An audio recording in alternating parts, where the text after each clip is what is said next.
Pon tu mano en tu corazón ahí donde estás y entramos a la palabra. Di conmigo, bandera. Cayeron, lo tenía que hacer. Disculpen ustedes. Está como el niño que en lugar de decir bandera de México dijo Padre Nuestro.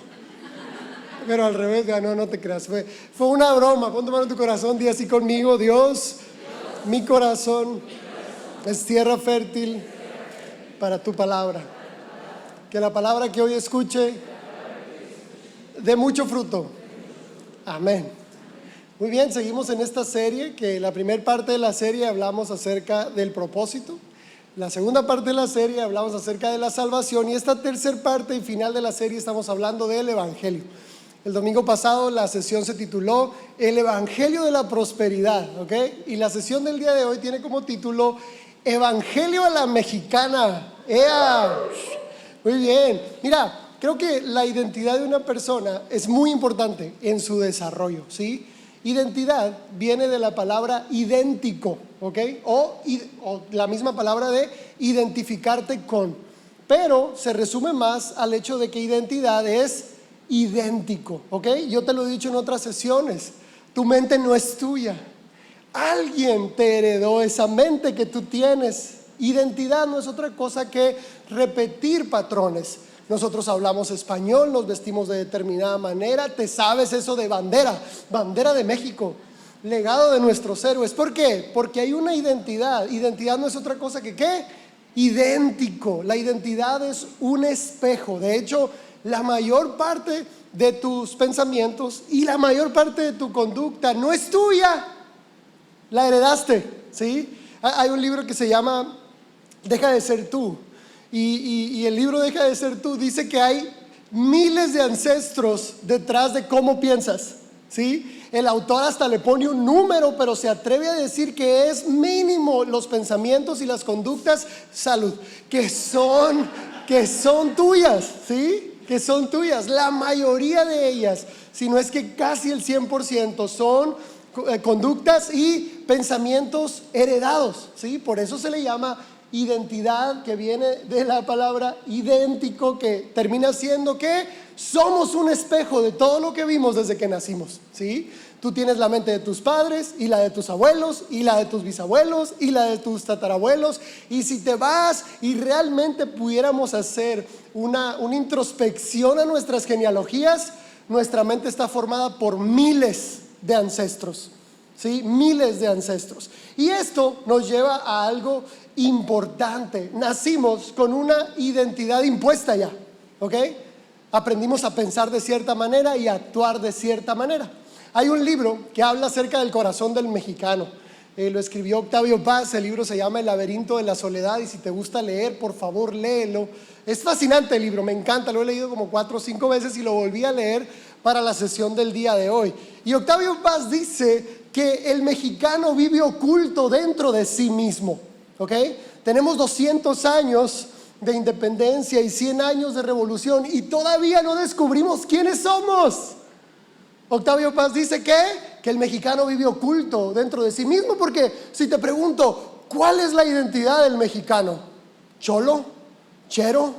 ¿Fresa? ¿Norteño? ¿Mi rey? ¿Jarocho? ¿Charro? ¿Indígena? ¿Mestizo? Y ahora los nuevos, ¿no? Los chicanos. El puro chicken. Es que yo nací en Washington. Pero ellos no son mexicanos por cómo se ven, porque los han traído de bajada por su aspecto. Ellos son mexicanos porque 20 generaciones antes que ellos eran de aquí, ¿sí? Y sus padres y sus abuelos y sus tatarabuelos les heredaron su manera de pensar, aunque hayan nacido en Washington y les gusta el chicken, ¿sí? Entonces, vuelvo a Octavio Paz. El mexicano está oculto dentro de sí mismo. No sabemos cuál es nuestra identidad. Robamos identidades, ¿sí? Yo he pasado de cholo a fresa, de lado a emo. Fui emo con Panda. No, ¿tú fuiste emo en algún momento? Sí, con Panda y con My Chemical Romance, ¿te acuerdas? Sí, pasé de las playeras Aeropostal y American Eagle a vestirme como Travis Barker de Blink-182. ¿Por qué? Porque el mexicano vive oculto dentro de sí mismo. Por eso el apóstol Pablo dice: hey, imítenme a mí como yo imito a Cristo. Eso es identidad. Te vas a parecer a alguien. Estamos diseñados para aprender por imitación y no por instrucción. Lo que vemos hacemos, ¿sí? Hablamos como nos enseñaron, ¿sí? Decimos los dichos y todo, y las maneras, hasta como movemos las manos. La gente me dice que conoce a mis papás: es que haces los ademanes de tu papá. Pues sí, le digo, pues ¿y de quién querías que los hiciera? Del panadero. Ay, perdón. ¿Haces los ademanes de tu papá? Pues obvio. Gracias a Dios no saqué la nariz de mi papá y solo los ademanes. Les presento allá, pues. Te voy a contestar 4 preguntas con esta sesión. Es que el baterista es mi hermano, se llama Samuel, y él heredó esa virtud de mi padre, su pronunciado perfil. Pero es guapo mi hermano Sammy, ¿verdad que sí? Yo sé que sí, yo sé que sí. Muy bien. Te voy a contestar 4 preguntas en esta sesión. Esto fue solo la introducción. La primera de ellas es: ¿cómo se constituyó México? Porque necesitamos entender de dónde venimos, de dónde se nos heredó nuestra manera de pensar, cómo se constituyó México, al grado de entender por qué pensamos como pensamos, ¿ok? ¿Por qué pensamos como pensamos? Fíjate, la fundación de Tenochtitlan fue el inicio de la civilización mexicana. Todo esto empieza con una tribu que se llamaban los aztecas. No son unas frituras, ¿ok? No son los fritos aztecas. Eran una tribu que habitaba el Valle de Aztlán. El Valle de Aztlán estaba al norte de México. Muchos creen que era entre Sonora y Sinaloa. Por ahí era el Valle de Aztlán, y ahí estaban situados los aztecas. Y a Tenoch, no el actor, el Tenoch original, ¿sí? El Tenoch original. El dios Huitzilopochtli, que era el dios Sol, salud, les indicó que debían salir de Aztlán como un éxodo y buscar un nuevo lugar donde construir una ciudad.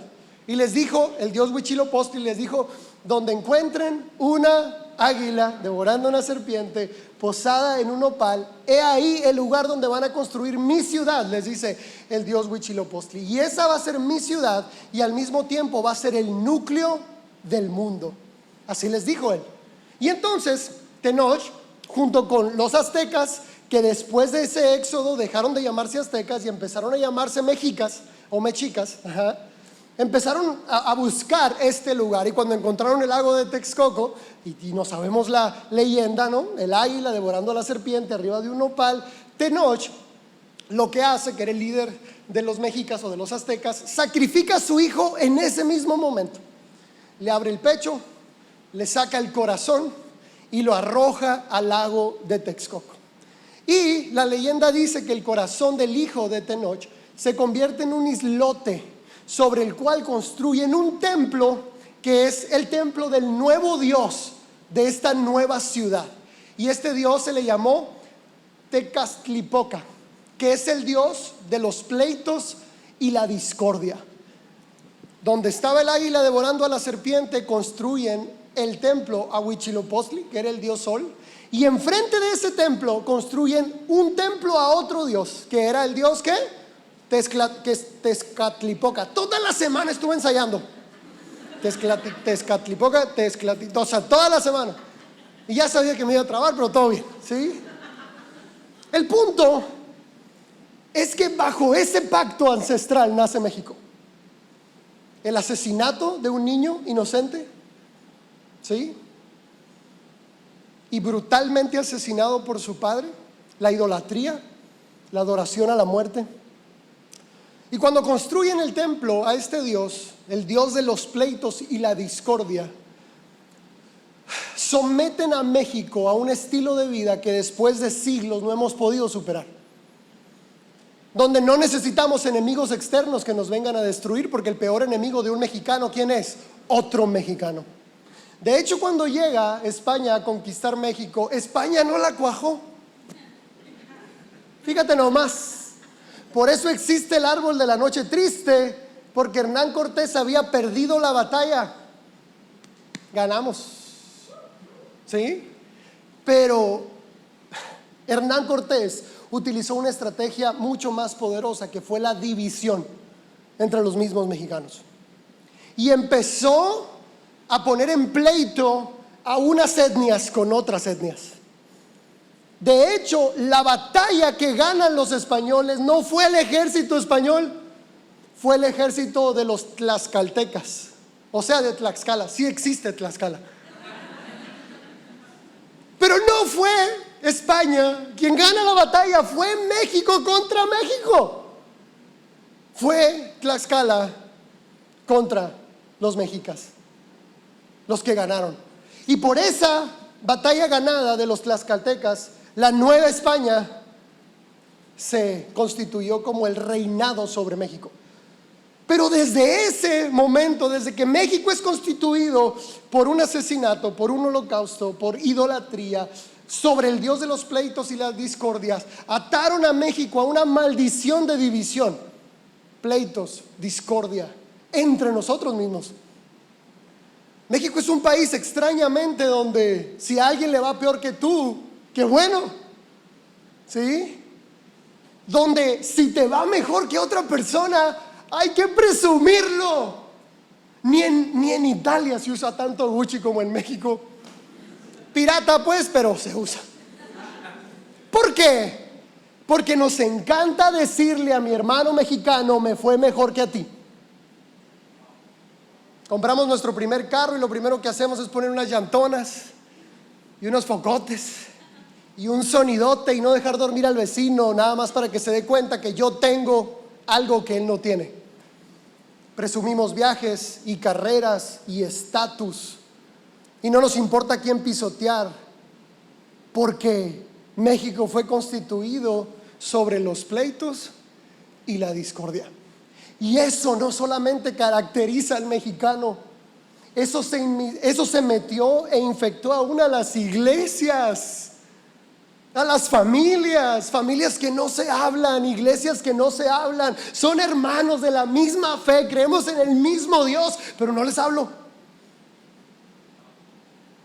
Y eso está tristemente en una identidad que aprendimos. Nosotros no la escogimos, la aprendimos. Aprendimos a competir, ¿sí? Aprendimos a tener discordia, aprendimos los pleitos, aprendimos la competencia. Y esto obviamente trajo una atmósfera espiritual que no es nada bueno. Porque yo te he dicho esto: Satanás y los demonios no tienen poder a menos que los seres humanos les den poder. El reino de las tinieblas, de hecho Génesis dice, cuando Dios maldice a la serpiente, le dice, polvo comerás, ¿te acuerdas? ¿Y de qué estamos hechos nosotros? De polvo. No dice, usa la misma palabra, Moisés usa la misma palabra, que del polvo de la tierra hizo al hombre. Y luego usa la misma palabra para decirle a la serpiente, polvo comerás. ¿Qué le estaba diciendo a la serpiente? La única manera, Satanás, de que tu reino persevere, la única manera que tú y tus demonios puedan hacer algo es obteniendo poder de las personas. ¿Y cómo obtiene poder el reino de las tinieblas? Con nuestras maldiciones, con nuestra división, con nuestro chisme, con nuestra competencia absurda y tonta de estorbar el crecimiento de la otra persona. Cuando empezamos a pensar solo en dinero, cuando nuestra mente y nuestro corazón se llenan de materialismo, todo eso que es certeza, convicción, certeza y palabra, alimenta al reino de las tinieblas o alimenta al reino de la luz. Y en México, tristemente, podemos ver las tres características del reino de las tinieblas. ¿Cuáles son? Matar, hurtar y destruir. No vine a entristecerte hoy, pero México es el país que más adora a la muerte a nivel mundial. De hecho, otros países se asustan y se asombran de la devoción del mexicano hacia la Santa Muerte, que de santa no tiene nada.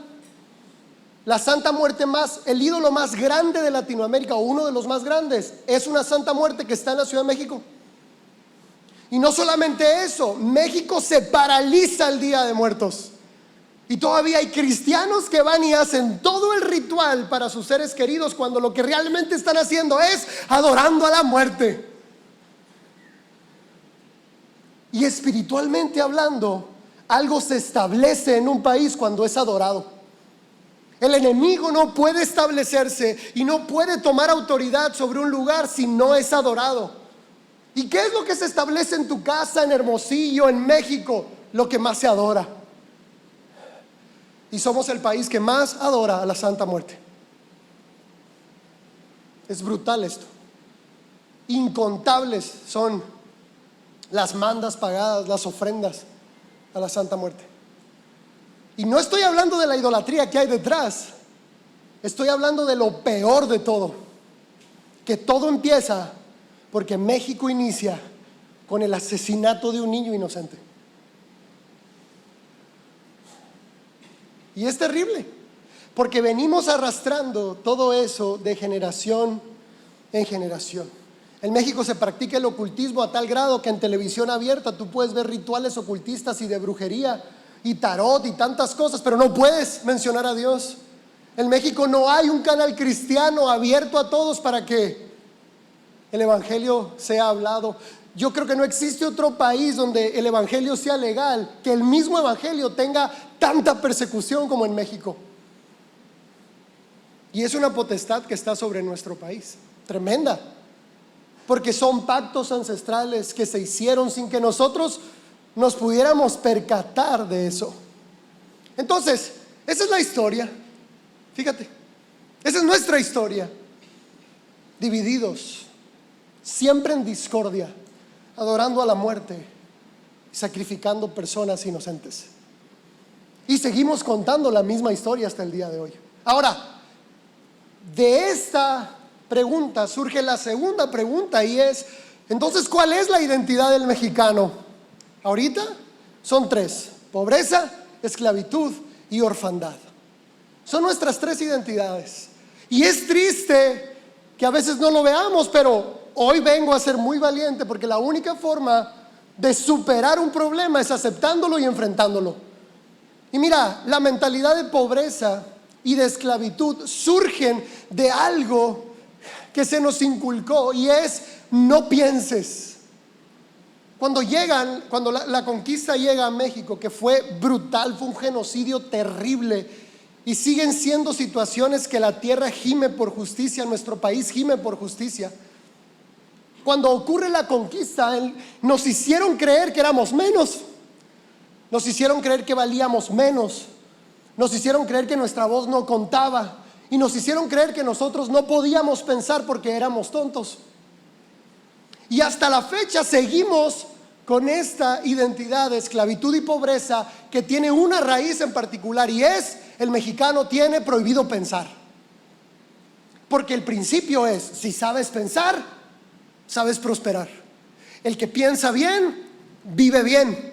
Y el que piensa mal, o el que no aprende a pensar, ¿qué le pasa? Vive mal.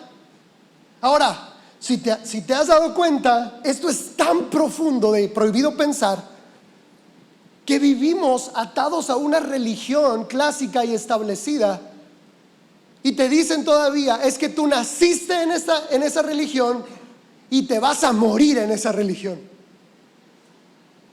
Y prefiero verte muerto que cristiano. Y aunque esa religión establecida tenga 1000 errores y abuso y robo y cosas antibíblicas y cosas anti Dios y cosas anti el reino de Dios, las personas tienen prohibido pensar. Y siguen una religión solamente por herencia, no por convicción. Y eso ocurre en todo, porque nuestro sistema educativo, familia, es un sistema de esclavitud. Tú vas a la escuela no a aprender cosas, tú vas a la escuela a aprender a obedecer. Y yo te he predicado esto: Cristo no vino a enseñarnos a obedecer, Cristo vino a enseñarnos a pensar. Y esto es impresionante, porque nuestro sistema educativo y nuestro sistema de trabajo es un sistema de esclavitud. Tú vas a la escuela, al sistema educativo mexicano, y vas a aprender a obedecer. Uniforme, filas, todo. Cómo estudiar, cuánto debes sacarte para valer, para tener, para crecer, para tener un futuro. Y cuando terminamos la escuela, después de dedicarle 18 años, 20 años a la escuela, salimos a un sistema de trabajo que es igual. Acá teníamos a un maestro que nos decía qué hacer, y ahora acá afuera tenemos a un patrón que nos dice qué hacer. Andamos por las calles y necesitamos policías que nos digan qué hacer, gobiernos que nos digan qué hacer, autoridades que nos digan qué hacer. ¿Por qué? Porque alguien nos dijo que teníamos prohibido pensar. No somos tontos. El mexicano no es tonto. El problema es que se nos prohibió pensar. Y te lo pongo como ejemplo personal. Yo crecí en la iglesia cristiana. Y Adulam es la primera iglesia en toda la historia en levantar la mano y decir: hey, algo no está bien. Es la primera iglesia en levantar la mano y decir: hey, así no debería de ser la iglesia. Hey, así no deberían de tratar a las mujeres. Hey, así no deberían de tratar a las personas. La iglesia necesita ser diferente. Y tuvimos que tomar otro camino porque quisimos pensar. Porque quisimos hacer una iglesia que piensa. Una generación que piensa, una generación que no adopta un concepto de Dios solo porque alguien se lo dijo, sino porque Él mismo tiene la capacidad de pensar y de conocer a Dios y de acercarse a Él. Y nos ha costado todo, porque perdimos familia, amigos, prestigio. Y no me importa, porque prefiero pensar, porque prefiero realmente conocer a Dios según las capacidades que Él me dio. El clasismo y el racismo fue algo que metieron en nuestra cultura después de la conquista. Cuando la Nueva España ya se instauró como el reinado, ¿sí?, sobre México, empezaron a segregar a las personas. No sé si conoces esa parte de la historia, pero es terrible. Porque si eras nacido en España y residente en México, tenías todos los derechos. Todos los derechos. Si eras de hijos españoles, pero nacido en México, tenías menos derechos. Si eras nacido en México de hijos mexicanos, tenías menos derechos. Y este sistema de castas y de clase llegó al punto que hubo personas en la Nueva España que ni siquiera tenían un nombre. Ni siquiera los podías llamar por su nombre porque no tenían derecho de llamarse de ninguna manera. Y eso lo venimos arrastrando hasta el día de hoy. Ya te conté la historia de cuando me confundieron con un Coppel. Que todo bien, ojalá vinieran a Dulami. Bueno, ya. Tuviéramos un auditorio, ¿verdad? Ya, pues. Me confundieron con un Coppel porque dije: ¿cómo te llamas? Me preguntó la señorita: ¿cómo se llama, joven? Y yo dije: Gamaliel Cota. Pues ese es mi nombre, yo no me avergüenzo, ¿verdad? Pero ella entendió: Gamaliel Coppel. Y pues tengo cara de Coppel, pero no soy. Me sentaron en una mesa de honor con guaruras, me pusieron botanita, ¿sí? Llegó un mesero de esos que usan un pañuelo aquí, señor, ¿le sirvo? ¿verdad? Y cuando descubrieron que no era Coppel, a la mesa ya al lado de la entrada de los baños, ¿verdad? Pero ese sistema de castas, el clasismo, lo venimos arrastrando hasta hoy. Te lo decía ahorita, vivimos en competencia unos con otros. Y nomás prospera alguien un poquito y lo tiene que demostrar, ¿verdad? Y se lo tiene que echar en cara al otro. Y tenemos que todavía, fíjate, jactarnos. ¿De dónde vivimos? ¿De qué apellido tenemos? ¿De cuál es nuestro abolengo? ¿Por qué? Porque nos heredaron una identidad. Es falsa, pero la abrazamos. Es falsa, pero la tenemos. ¿Y sabes cuál es la peor parte de la identidad? No solo es la mentalidad de pobreza y de esclavitud que se origina en el que nos prohibieron pensar, sino hay algo todavía más terrible y más profundo, que es la identidad de orfandad. En el mismo libro del Laberinto de la Soledad de Octavio Paz, él describe a los mexicanos como los hijos de la violada. Porque la conquista española no solo fue ejército contra ejército, sino era matar indígenas y violar mujeres indígenas. Y toda la generación, la primer generación mestiza europeo indígena, nace de violaciones masivas. Esas violaciones masivas trajeron estructuras familiares que hasta el día de hoy están vigentes, donde ese niño mestizo tenía una mamá, pero no tenía un papá. Se estableció México sobre una estructura de familias disfuncionales, donde la mamá es la que sobrelleva la casa, donde la mamá es la que no abandona, donde la mamá es la que se queda, donde la mamá es la que cuida y el padre es ausente. Y si acaso se llegó a quedar físicamente, no sabe cómo ser papá, no sabe cómo liderar esa familia, no sabe cómo ser esposo.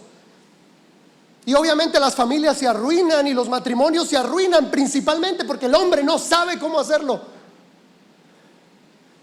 porque no saben.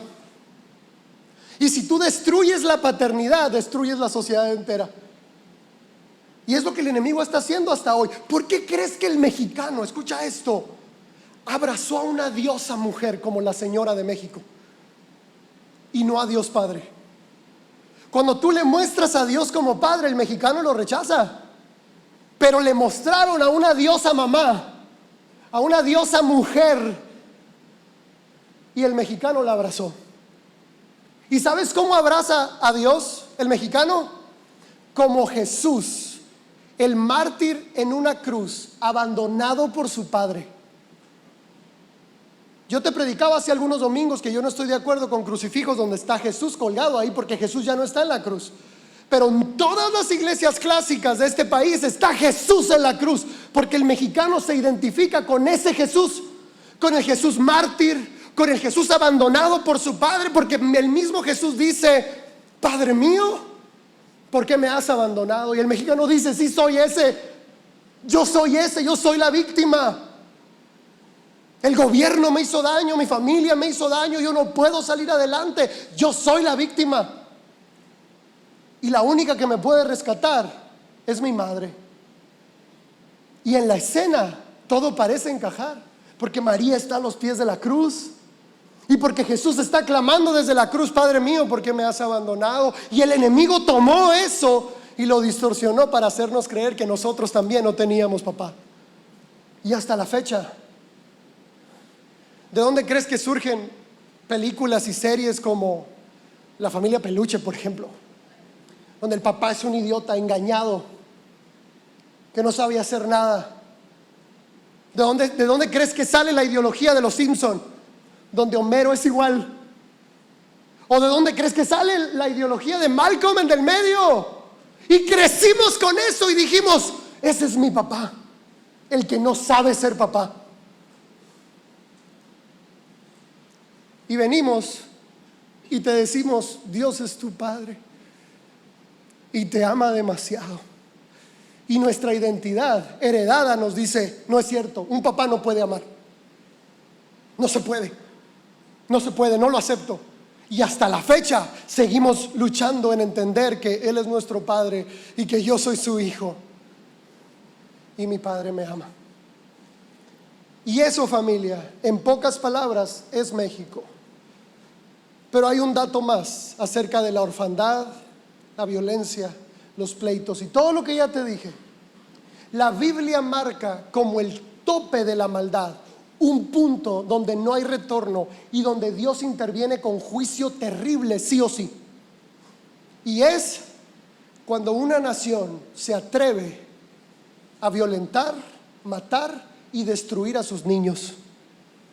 A veces leemos el destierro que relata Jeremías, que relata Isaías, que relata Daniel, y decimos: ¿por qué Dios tiene un juicio tan severo contra su pueblo? Porque Israel tenía generaciones aventando a sus hijos al fuego por Baal, despedazando a sus hijos por Acera, derramando la sangre de sus hijos en altares de otros dioses. Generaciones tenían haciendo eso, hasta que la maldad llegó a su tope y Dios intervino e Israel fue erradicado de la faz de la tierra. No quedó piedra sobre piedra en Israel. y todos fueron dispersos. Y no sé si has visto la película Sonido de Libertad. Y no sé si has leído el libro Los demonios del Edén. Pero hay 22 millones de esclavos sexuales. 22 millones de esclavos sexuales menores de edad, que los venden decenas de veces al día, niños y niñas. ¿Y sabes quién es el principal proveedor de esos 22 millones de esclavos sexuales? México. No sé si alguna vez has leído Los demonios del Edén, pero es la misma historia contada por otra autora nada más. Y cuando yo vi la película, yo duré días sin dormir. Cuando yo leí el libro, porque leí el libro antes de la película, duré días sin dormir. Porque cómo México podía representar el mayor exportador de esclavos sexuales a nivel mundial. Y todo tiene que ver con que no hemos resuelto nuestra propia identidad. Todo tiene que ver, mira, y esto, porque hay cristianos que vieron la película y todavía Verástegui al final de la película ni siquiera supo qué respuesta dar, ¿no? ¿Cómo puedes ayudar a estos niños? Y ya dijo, regala boletos y cosas así, ¿no? Siento que divagó un poco, es mi opinión. Pero yo sí tengo una respuesta, porque yo hago preguntas acertadas y Dios contesta cuando tú haces las preguntas acertadas.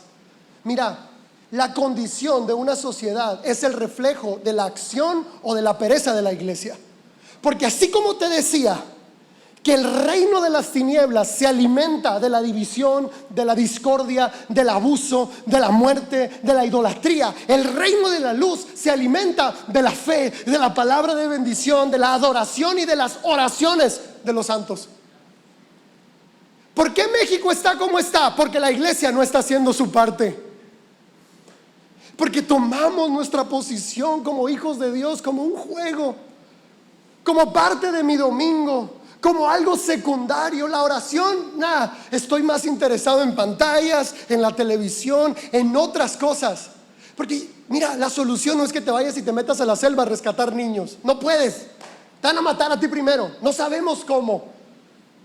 Pero el reino de las tinieblas, porque todo el mundo visible es una sombra del mundo invisible, de lo que está establecido en ese lugar. Y todo lo que pasa en México, familia, no es otra cosa que el reino más poderoso apoderándose de la autoridad que los seres humanos le dan.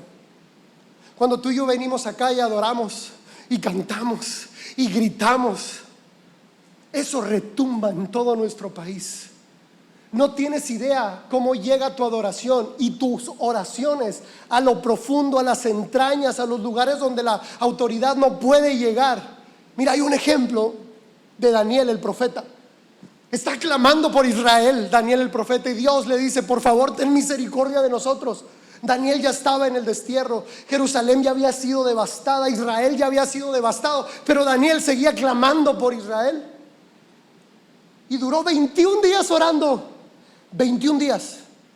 Y a los 21 días llega un ángel con Daniel y le dice: Daniel, desde el primer día que oraste, Dios me envió con la respuesta, pero hay un poderío espiritual sobre esta ciudad que no me dejaba pasar, pero por tus oraciones fui fortalecido y pude llegar con la respuesta. Y es que así funciona el reino espiritual. Los ángeles están a nuestra disposición, porque los gobernadores somos la iglesia y los ángeles son nuestros servidores. No sé si sabías eso, pero estamos tan acostumbrados a pedir cosas para nosotros, cuando nuestras oraciones debería de ser: Dios, haz tu voluntad, que venga tu reino. Dios manda ángeles a rescatar a esos niños. Y yo estaba orando después de ver la película y leer los libros.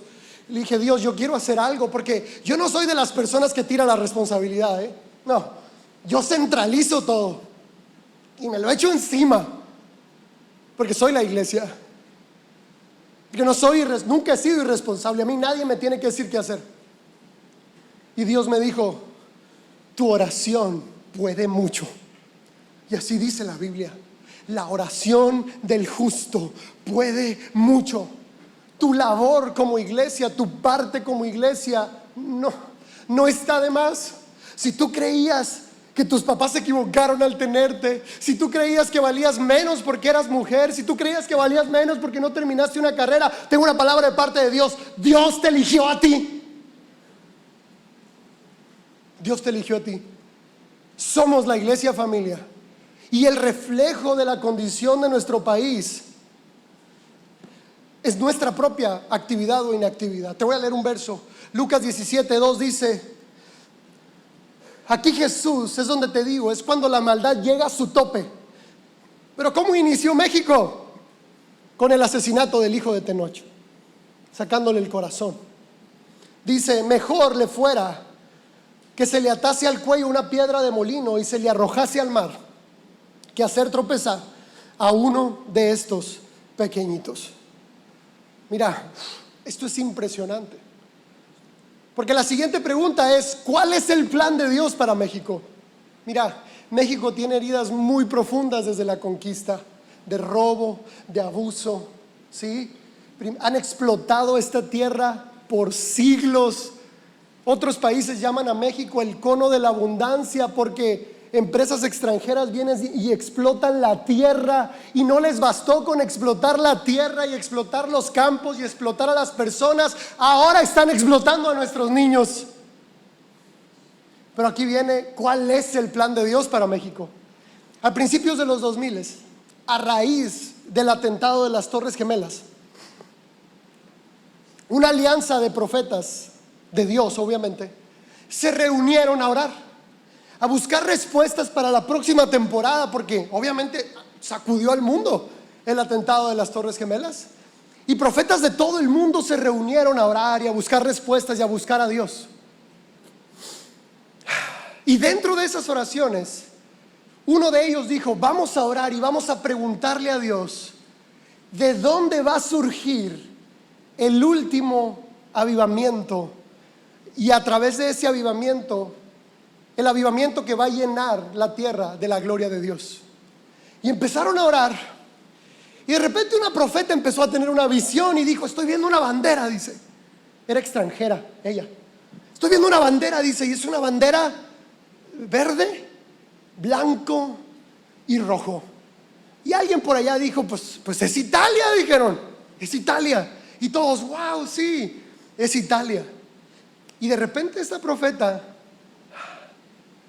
dice: no, la visión está cambiando, les dice, porque de en medio de la bandera, dice, está surgiendo algo que no entiendo qué es. Es muy extraño, dice, parece como un pájaro. Y cuando la visión se aclara, dice: ya sé qué es. Es un águila sobre un opal devorando a una serpiente. Y ella dice: ¿qué bandera es esta?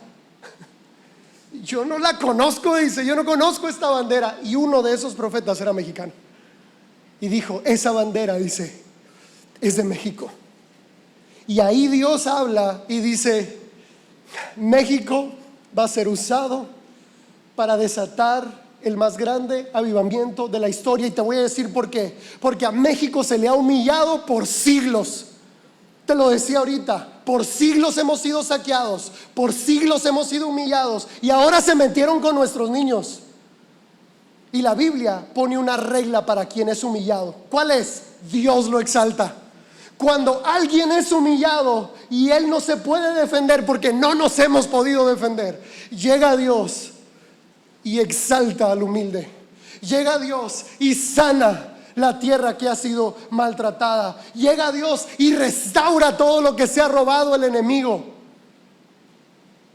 Y en la misma profecía, escucha esto, dijeron: en la primera bandera que vimos surgió un imperio que tristemente ha destruido el nombre de Dios, Italia. Pero en la segunda, ¿tú crees que es casualidad que sean banderas iguales? Pero dice: pero en la segunda bandera Dios va a edificar un imperio, pero para volver a levantar su nombre. Y esa es una profecía bíblica, porque la Biblia dice que en los postreros días la casa de Dios va a ser levantada sobre todos. Y tú y yo vamos a ser protagonistas de eso. Imagínate qué bendición. ¿Cuál es el plan de Dios para México? Mira, te voy a leer una lista de apellidos. Y es una sorpresa esto, porque no te voy a decir, porque es una sorpresa. Te voy a leer una lista de apellidos y una disculpa, son muchas letritas, ¿ok? Pásale, Obed. Son muchas letritas, pero ponle atención, ¿sale? ¿Listos? Acevedo, Amaya, no estoy tomando lista.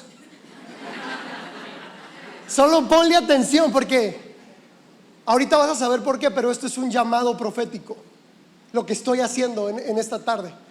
Acevedo, Amaya, Aguilar, Alarcón, Alcalá, Alfaro, Alonso, Álvarez, Aranda, Acosta, Báez, Barral, Barrios, Benítez, Bernal, Bravo, Bueno, Bermejo, Cabrera, Calvo, Camacho, Campo, Cantos, Carrasco, Carrillo, Carvajal, Castellanos, Delgado, Díaz, Duque, Domínguez, Durán, Dorado, Duarte, Enríquez, Espinosa, Fajardo, Fernández, Figueroa, Flores, Fuentes, Galvez, García, Garzón, Gómez, Granados, González, Gutiérrez, Hernández, Heredia, Herrera, Huerta, Hurtado, Ibáñez, Jiménez, Juárez, Leal, Lara, Larios, Leiva, León, Lima, Linares, López, Madrigal, Machado, Márquez, Marchena, Martínez, Marín, Macías, Nájera, Navarro, Navas, Nieto, Núñez, Ocampo, Ochoa, Olivos, Olmos, Ordóñez, Olivares, Orellana, Ortega, Ortiz, Pacheco, Padilla, Palma, Palomino, Pardo, Paredes, Parra, Paz, Pedraza, Pérez, Quirós, Ramírez, Ramos, Real, Rey, Reina, Rivera, Ricardo, Rivero, Robles, Rivas, Rodríguez, Ruiz, Salgado, Salinas, Salas, Salazar, Salcedo,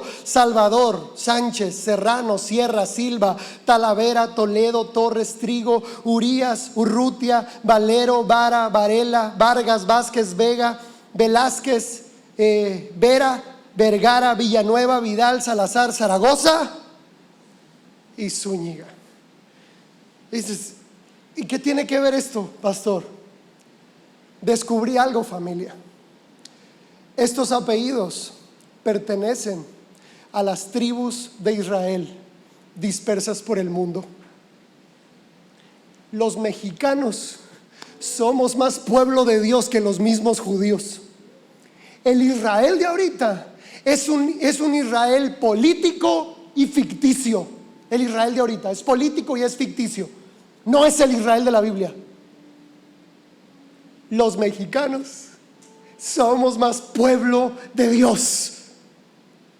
Si tú tienes ese apellido o alguno de tus ancestros tiene ese apellido, tienes sangre real por tus venas.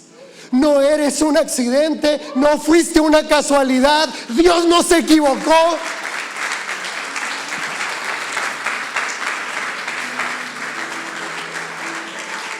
Por eso Romanos 9, 25 y 26 dice lo siguiente: al que no era mi pueblo llamaré pueblo mío, y a la no amada la llamaré amada. Y será que en el lugar donde se les dijo ustedes no son mi pueblo, allí serán llamados hijos del Dios viviente. Yes.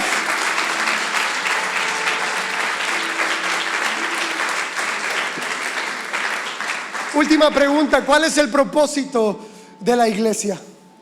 Y te lo quiero contestar con una frase, léela con atención. La oración, la palabra y la fe no solo cambian tu mundo, tienen tanto poder que cambian al mundo. Tus oraciones no son en vano, y no te pido que vayas y ores. Dios sí ora por esos niños, ¿verdad? Pero con el simple hecho de que tú adores, con el simple hecho de que tú creas, con el simple hecho de que por una vez por todas superes tus propias necesidades y empieces a clamar: Dios, haz tu voluntad, que venga tu reino, que tu nombre sea santificado, que te conozcamos como nuestro Padre. Deja de pedir cosas para ti.